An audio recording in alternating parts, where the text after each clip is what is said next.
Bom dia, meus amigos. Sejam bem-vindos a mais uma aula do professor João Lindes de Química, para a nossa terceira atividade, Termoquímica. O pessoal do segundo ano aí, por favor, olha só, Termoquímica. Termoquímica já lembra calor. Vamos estudar isso, as reações químicas que envolvem calor. E aí a gente vai ler aqui, ó, Termoquímica, que a maioria das reações químicas ocorre produzindo variação de energia. Essa variação de energia se manifesta na forma de calor. E a termoquímica é isso. Estuda o quantitativo da variação térmica, ou seja, estuda o quanto de calor é absorvido ou é liberado pelas reações químicas. Como é que a gente pode medir isso daí? Como é que a gente pode medir essa variação de calor? É através de um aparelho chamado calorímetro. Tá? Um recipiente adiabático, ou seja, não troca energia com o meio, e que ele vai marcar essa quantidade de calor ou absorvida ou liberada. A observação é o seguinte, quando a gente fala de calorias, quando a gente fala de calor, uma caloria, o que é isso? Uma caloria é a quantidade de calor necessária para fazer com que 1 grama de água aumente a sua temperatura de 1 grau Celsius.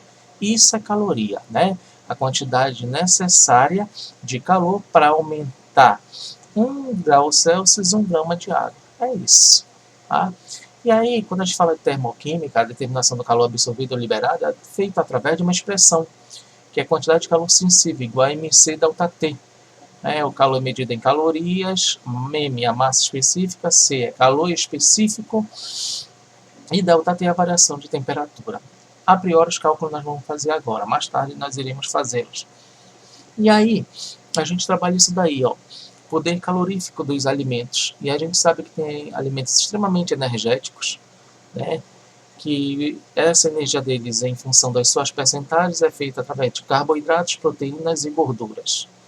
E aí a gente lembra para você, a necessidade diária de uma pessoa de 70 quilos é 56 gramas de proteína, 76 de gordura e 666 gramas de carboidrato. Por quê?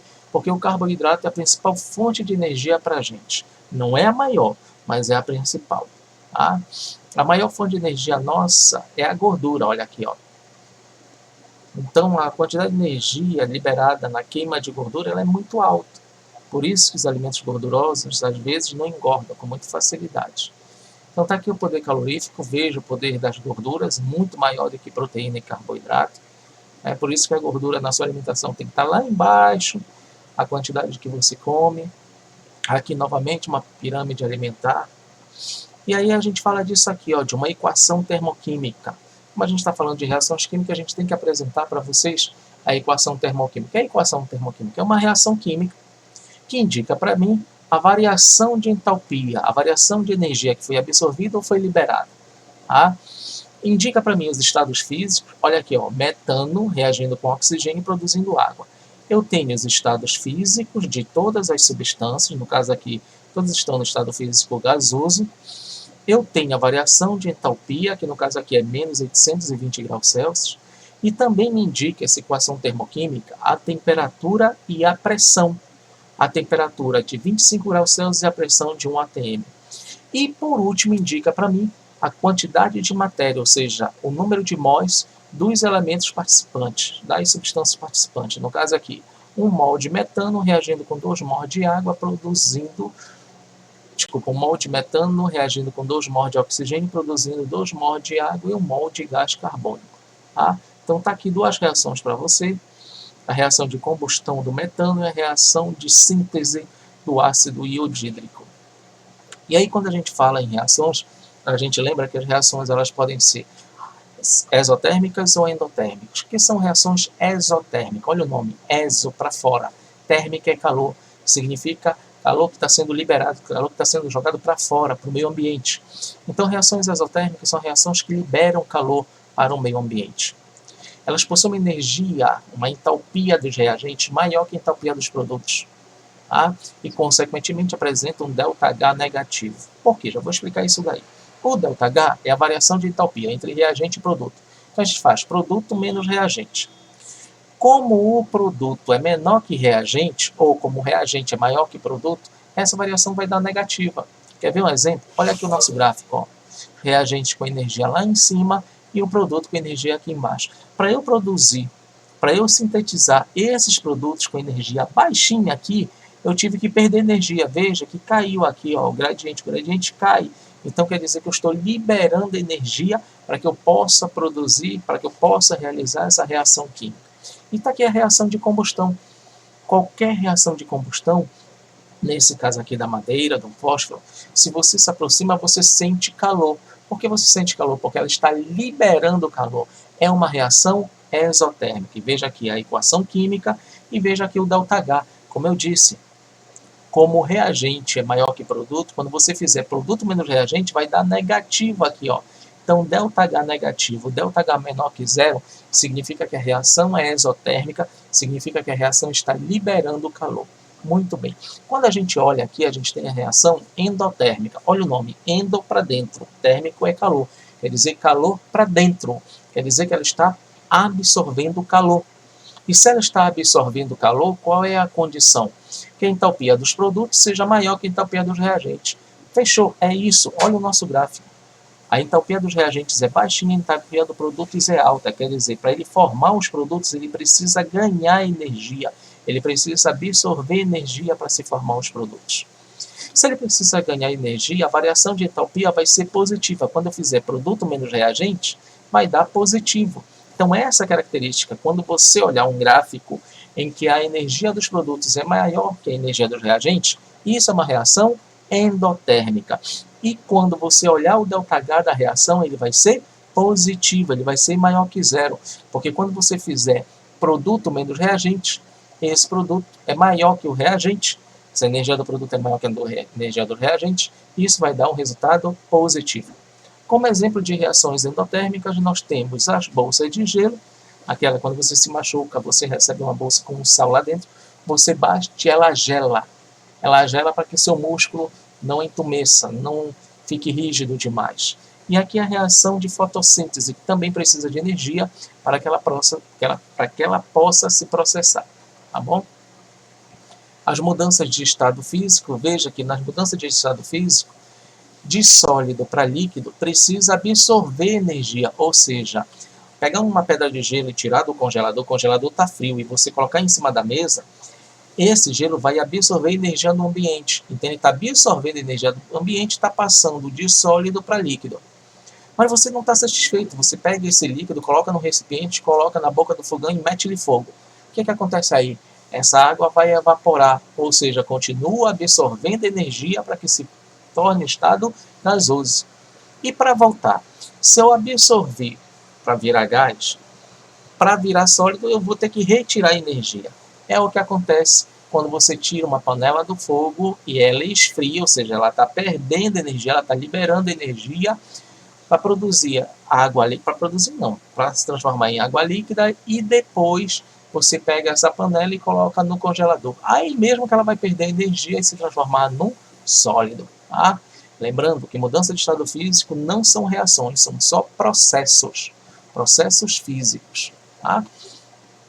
E aqui os processos podem ser exotérmico ou endotérmico. Olha só, processo exotérmico.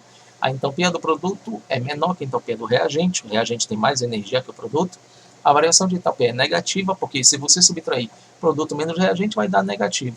E o ΔH é negativo. Então veja só, o calor está saindo do meu sistema, está indo para a vizinhança, está indo para o meio ambiente.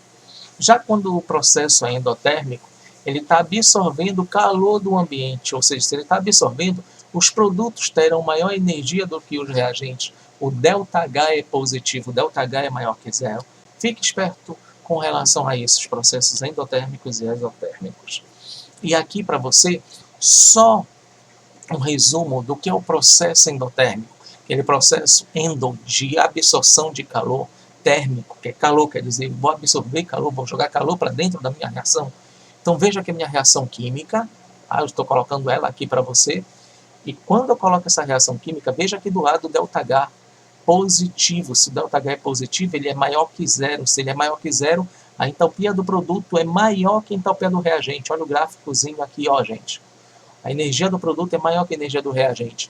Quando isso acontece, o processo é endotérmico, o ΔH é positivo, quer dizer que ela está absorvendo calor. Mas pode parecer assim, olha, sem o ΔH. Significa que, ó, hidrogênio reagindo com iodo, produzindo ácido iodídrico, menos 51 quilocalorias, quer dizer que ela absorveu menos 51 quilocalorias para que a reação se processasse. Ou esse último aqui, ó, que indica para você os reagentes que você adicionou, você absorveu a esses reagentes uma quantidade de calor para que pudesse formar os produtos. Então, isto é uma reação endotérmica, isso é um processo endotérmico que está indicando para você que absorveu o calor, e isto é uma gráfica indicando que a entalpia do produto é maior que a entalpia do reagente. Por que isso aconteceu? Porque precisou absorver energia para formar os produtos. Muito bem. Quando a gente olha os processos endotérmicos, ou esse processo endotérmico, a gente lembra logo o contrário, que é o processo exotérmico. E no processo exotérmico, cara, exo é liberar calor. Então a gente tem aqui o metano reagindo com oxigênio, produzindo água e gás carbônico. Isso é uma reação de combustão, queima.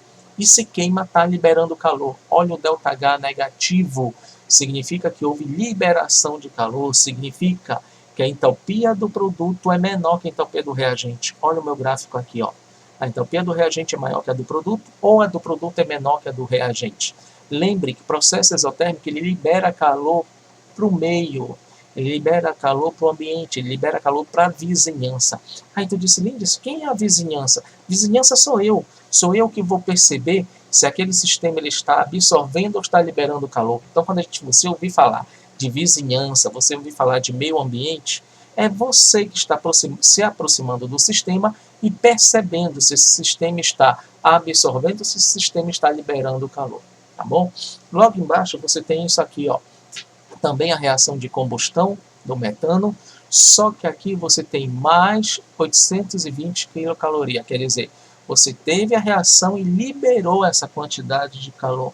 Então, gente, isso aqui também é um processo exotérmico, estou mostrando de que forma ele pode aparecer. Ou esta aqui, ó, que você tem os reagentes, você retirou esse negativo antes da seta, significa que você retirou energia da reação para que ela se processasse. Esse positivo antes da seta significa que você adicionou energia aos reagentes para que ela se processasse. Tudo bem? E aí a gente tem aqui, ó, termoquímica, processos exotérmicos, processos que liberam calor, o ambiente fica aquecido, porque está liberando calor. Exemplo mais simples é quando a gente faz uma fogueira. Ah, vamos se aquecer ao lado da fogueira, quer dizer, você é a vizinhança, você é o meio ambiente que está recebendo aquele calor da fogueira, que ele está recebendo aquele calor que a fogueira está liberando. Processo exotérmico. Quando a gente tem o processo endotérmico, processo que absorve calor, o ambiente se resfria. Aqui a gente colocou a fotossíntese, em que a planta absorve calor do sol, né, calor do ambiente, para que possa se processar a reação química, Então tá aí a termoquímica, bem simples, reduzida em duas situações, o processo endotérmico, o processo exotérmico. Aqui, novamente, processos exotérmicos para você, exemplo de processo exotérmico, que a gente colocou para você a combustão de um palito, a queima do propano, a queima do botijão, do gás de cozinha, melhor dizendo, a queima de uma madeira numa fogueira, e isto aqui, ó, que não é processo químico, isso aqui é processo físico, a condensação ou liquefação da água. Então, esses três primeiros, meus amigos, são reações químicas, são processos exotérmicos químicos. Esse último é processo exotérmico físico, porque isso aqui não é uma reação química, isso aqui é um processo físico. Então, lembrando que os processos exotérmicos ocorrem liberação de calor e os processos endotérmicos, processos que absorção de calor. O que é que nós teríamos aqui? A água fervendo, veja que a água para ferver precisa absorver calor, desculpa. O gelo derretendo, que também para derreter precisa absorver calor. Isso são processos físicos, mas são endotérmicos, porque absorvem calor. E esses são processos químicos, como eu já falei, a fotossíntese e o caso a bolsa de gelo, em que ele absorve calor do meio ambiente, tá? E aí, o que acontece? O ambiente vai se resfriar, eles absorvem calor, né? E aí, quando eles absorvem calor, você sente frio. Quem sente frio? A vizinhança. Então, olha aqui a bolsa de gelo, quando você bate a bolsa de gelo e coloca no seu peito, na sua costa, você vai sentir frio, porque aquela reação química está absorvendo o calor do meio, está absorvendo o calor da vizinhança. Tá, galera? Aqui, novamente, só para você gravar, processo exotérmico libera calor, processo endotérmico absorve calor, o exotérmico, a entropia dos produtos é menor que a entropia dos reagentes, para que o ΔH dê negativo, dê menor que zero. No processo endotérmico, o produto ganha energia, ele fica com uma energia maior que a energia dos reagentes. Com isso, o ΔH é positivo, porque ΔH, qualquer variação é o final menos o inicial. E o final são os produtos, inicial são os reagentes. Então, quando a gente fizer produto menos reagente, vai dar positivo. Tá, galera? Aqui, novamente, como é que se dá a propagação de calor? Nós temos um corpo A com uma energia pequena, baixa, e um corpo B, nós temos o corpo A com uma alta temperatura, tá? Olha aqui, a temperatura dele é elevadíssima, e um corpo B com uma baixa temperatura, uma baixa energia. Pela nossa teoria, sempre passa energia, sempre passa calor do corpo de maior temperatura para o corpo de menor temperatura. Isso é propagação de calor. Então vai passar a energia do corpo A para o corpo B.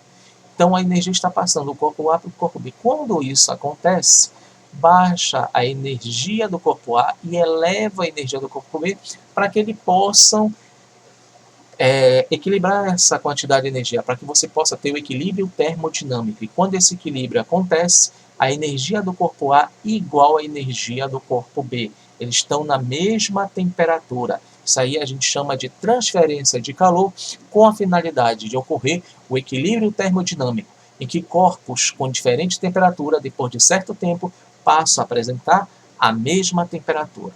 Então, galera, era isso aí que eu tinha que falar para vocês, tá? Faça nossa terceira atividade. Tá bem legalzinho, tá bem simplesinha. Fique com Deus, um abraço, até a próxima. Tá bom? Até mais.